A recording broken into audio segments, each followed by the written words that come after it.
Jessie Reyez' second studio album is out. It's called Yessie, and I'm so excited to say that Jessie Reyez joins me now to talk about it. Hey. Hi. Hi. I got something to tell you off the top. What? Is that your English accent? Yep. The last time you and I talked was March 4th, 2020. Bananas. Like, the last time you and I talked was 2 weeks before the pandemic started. Isn't that daunting a little? Daunting? Yeah. What do you mean? Because you just never know. Like, you never know. Like, we What's could be in front talking of right you. now. You never know Yeah, what can happen. you never know. You never know. I remember we were talking, and I remember you were saying, we talked during the interview, but we only talked for a little while during the interview, and then kind of afterwards you said to me that it was a lot about to happen. You were about to go on tour with Billie Eilish. You were about to do a bunch of stuff, and then the pandemic happens, and everything kind of stops. Mm-hmm. So what was that like for you, that stop, both for your writing, but also just for yourself? I went through what a lot of the world went through. I think we had like a communal short stop of like, what the hell? And for me, like personally, it was a stark contrast. I guess more of a stark contrast because life was moving so fast, and it had been moving so fast for years.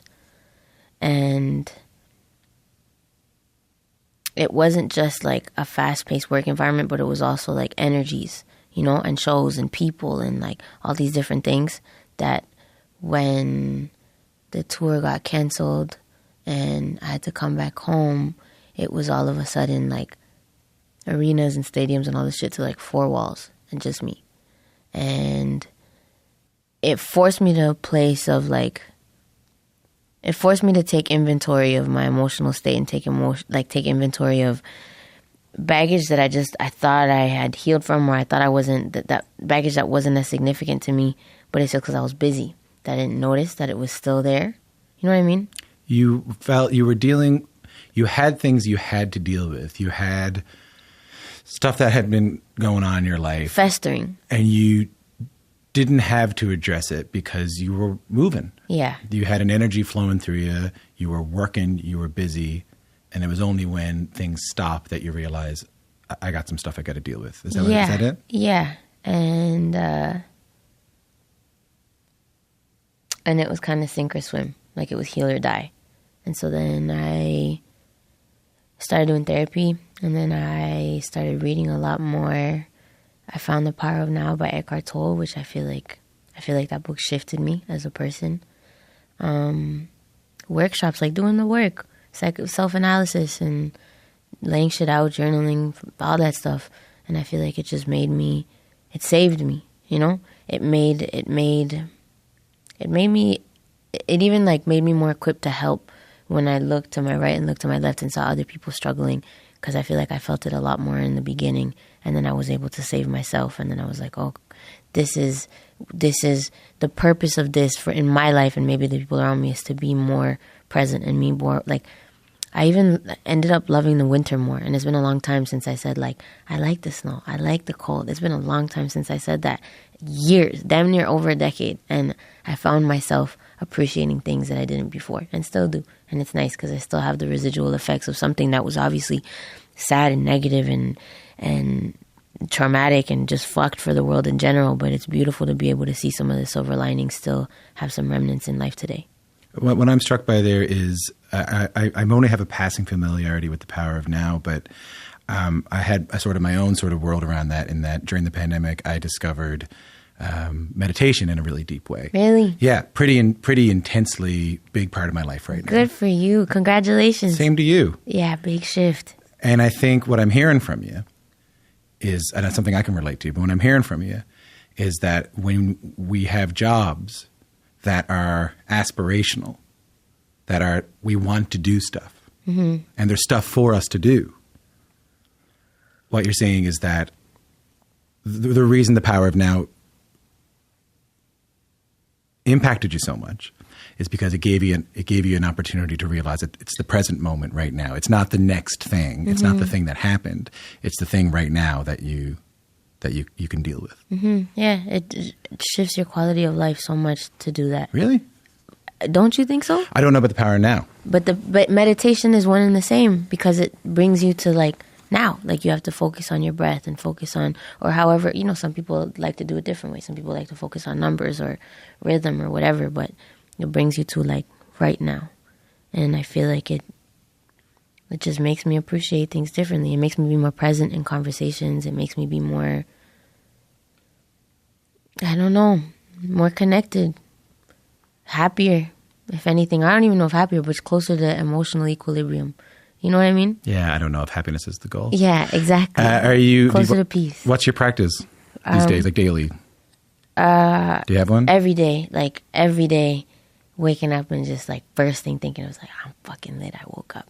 I woke up. Here's another one. I love that. Yeah, man, it helps. And like on days that are harder, looking at yourself in the mirror and saying, "What's up, you beautiful bitch," really goes a long way. It really sets the tone for the day. You do that? Sometimes, man. And sometimes it sets the tone. And then hot yoga, whenever I can, is like my saving grace. And not just like mentally, but physically as well. The list of affirmations has always been a thing. My home screen as well. And prayer whenever I can. It hits me. I like doing it sporadically throughout the day. Like I've noticed that I'm getting better at that, and I like that because I feel like it grounds me more, as opposed to the 1 hour a day, which I love, like the 1 hour yoga class a day or the prayer in the morning or prayer at night. But like being able to tap into that 5 times during the day could just make your day so much better and make you so much more empathetic. And it's not even just empathetic to others, but like empathetic towards yourself. Yeah. Showing yourself grace anytime that you slip up. It's nice. I don't mean to be slick here, but I hear it on the record. I hear that last part on the record. What last part? The part about loving yourself. Oh, yeah. Yeah. Can we talk about that a little bit? Can you? Because I feel like I've heard you talk. I feel like I've heard other people talk about the difference between the last record and this record in terms of how you talk about love. Mm-hmm. And I want to hear what you have to say. Growth. It's growth. It's less fear. What was on the last record? Fear. You were sadness, writing about turmoil, darkness. Every now and then a little bit of light seeped through, but the light couldn't stay because I just wasn't focused on it, But this one, the toxicity is still there because that's just the nature of life. Like nothing's going to be perfect, so there's still some darkness. But I think there's more light and there's more presence, and I think it's because it's a reflection of who I am. Like my art's always going to be a reflection of who I am. So because I feel like I shifted as a person, that's why the art shifted too. And it's funny too because truth has always been a constant in my shit.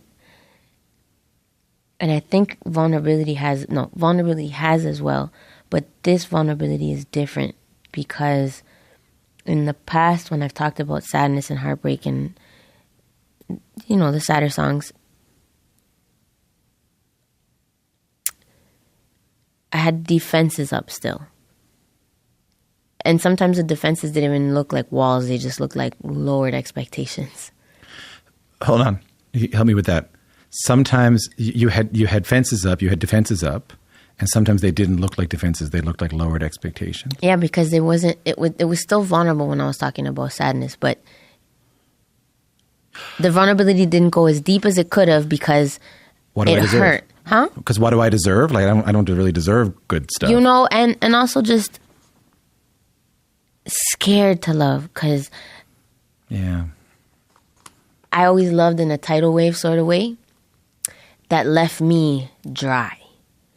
And the recovery from that always scared the shit out of me too because the recovery was like Everest. For me, it was like Everest. And I think that part of my growth is realizing that as opposed to approaching love like, holy fuck, here's an Everest again, and scared and projecting anything that I've gone through in the past, I could come back to the now and be like, well, listen, if it happens and if it goes left and if the tidal wave comes and if you go dry, it's fine because the water is abundant regardless and you'll be okay. And that you'll be okayness of it all has like made me more vulnerable and more open in a way that I wasn't before. Because before I was vulnerable but open about sadness. So there was already this predisposition or this like assumption of like, not even just this air of like darker shit. But now it's a little different. Now it's not, I wouldn't say it's lighter, it's just open. I can deal with the same stuff, but I know I'm going to be okay at the end of it. Yeah. Because that has to come from here. Yeah. Does that, I think for people who, there's a lot to know about you. And I've been lucky enough to know you for a few years now. And I have been. And I've been able to see some of this stuff is what I mean by that, right? But also I think for people who don't know you that well, like, they might not know what a songwriter you are. I mean, not just for yourself. Of course, you have the big Dua Lipa song that, I mean, I can only imagine how much that changed your life, the One Kiss song. I mean, that must have changed everything. A lot. I bet. Does this change you go through personally change the way you write songs, like process-wise, like where you write them, how you write them, anything like that? No, process is always the same. Just walk into a room and feel. And then whatever comes out, or whatever God gives me, whatever spirit that is in the room, whatever the chords emote, or, whatever they trigger, that's always been the same. My process actually changed a little, but not because of, it might have.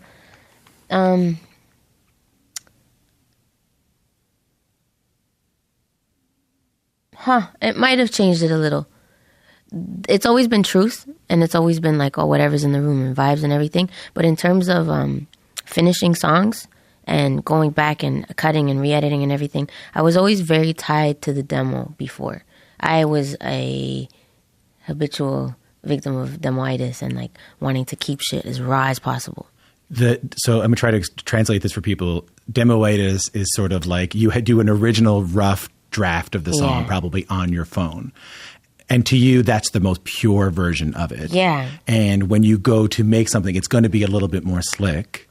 And it's not going to have that same raw feeling of the demo. Am I right about that? Yes. Okay. And I used to just be so aferrada, like so, I would grip to that. And this time around, I was much more open to, and shout out to the producers for having patience with me, because I know shout out to the producers for having patience with me, because I know it was not easy to go from like V1, V2, V3. Okay, let's go over V7, V11, V15, and then getting to a point where I'm like, actually, I don't like the production at all. I still love the song. We got to strip it. Start again. V22, and then saying, actually, I like V3. These V's are, these are versions of the song, different versions of the song. You do 30 versions of them, and you go like, you're driving everybody crazy, and then you go back to version. Sometimes. Yeah, right. And it's just trusting and it's frustrating intuition. for producers because they're working a lot. It is frustrating. So shout out, I appreciate people's respect, because this process was different in that regard. But I don't think that change didn't come directly from the shift in being more present. That change came from making an effort to be more connected to my intuition in the shift. So I feel like I'm more connected to my intuition in general, and that's why I was more willing to let go of the chains that tied me to the sacred rawness and be like, no, be willing to explore it, turn over every rock. And if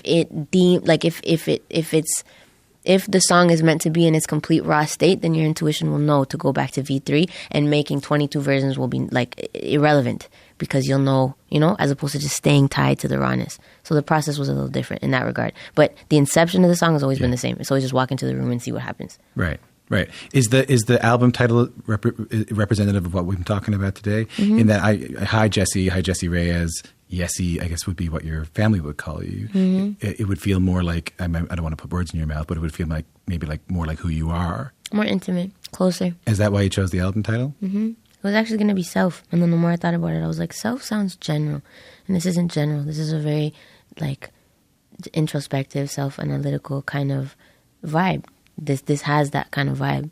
So then, and then my boy Jeremiah Thomas gifted me a little ring that said Yessie for my birthday. And I was like, and it just made sense to do something that, like, felt like someone took a step closer towards me. He gives you the ring. You look at the name Yessie, and you realize that's who I am. It's a vibe. Mm-hmm. That's who I really am. Well, it's not so much like I realized it's who I am. It's just I realized that it would be a better option because it seems more intimate than Self. There's something, and I'm trying to wonder how much of my own bias is in this, but there's something incongruent about what we've been talking about today. What is incongruent to you, Tom? Well, Jessie, can you say that again, but in the English accent? What is incongruent to you, Tom? I've been wondering.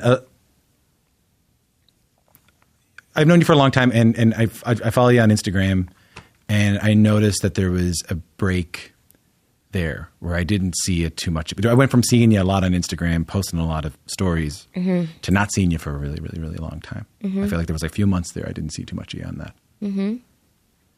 And with the new discovery of who you truly are, getting some healing, I wonder sometimes about social media on this. Because in some ways, can you tell us a little bit of the story? Because we're gonna play. What are we going to play? We're going to play Emotional Detachment demo after this. So before I talk about the mental health implications of social media that I'm curious about, can you just talk a little bit? Because this is an interesting story to this song, right? Like this was something you sang on TikTok, and then it ends up. Can you tell that story? Yeah. I was hanging at home, and I decided to do a freestyle, like just a jam, and then wrote this little thing, and then put it on TikTok because, content. And it went viral, and people were like, "This is just lit," right? And then fast forward, I think so. The beginning of Emotional Detachment was actually called So Bad originally. I don't know if it was done before that or after that. But what I remember is once I was building up the album and we had So Bad in the sequencing, I was like, it's not completely reflective of where I am because it felt so heavy. And it was almost as if I heard a version of me speaking that didn't see the light at the end of the tunnel. Whereas now I'm at the edge. So when I hear that, I'm like, if I'm going to reflect this moment, I want to make sure I'm showing the arc and not just showing like halfway, especially if the halfway point is so dark and dismal.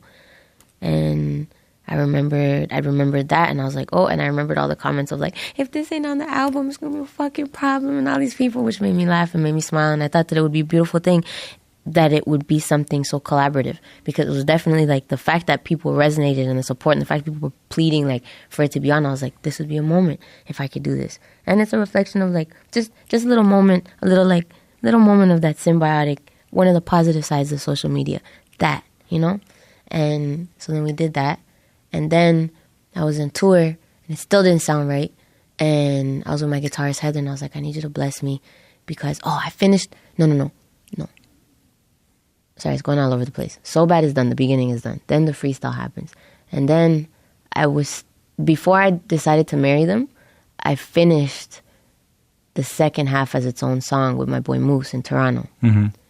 And then when I married them, I was like, this doesn't feel right. It doesn't feel raw. It's not, And then I was like, the TikTok vibe. So I put the TikTok vibe in the middle as the transition. So it's Tim, Subi, and the guitar in the beginning. Then it's me at home in Toronto in the middle. And then it still didn't sound right at the ending. So I hit Heather up while we were on tour with Billie, and we found a studio in Paris. And I was like, I just need you to bless the end. And that's her going off at the end. And, it was a nice little puzzle.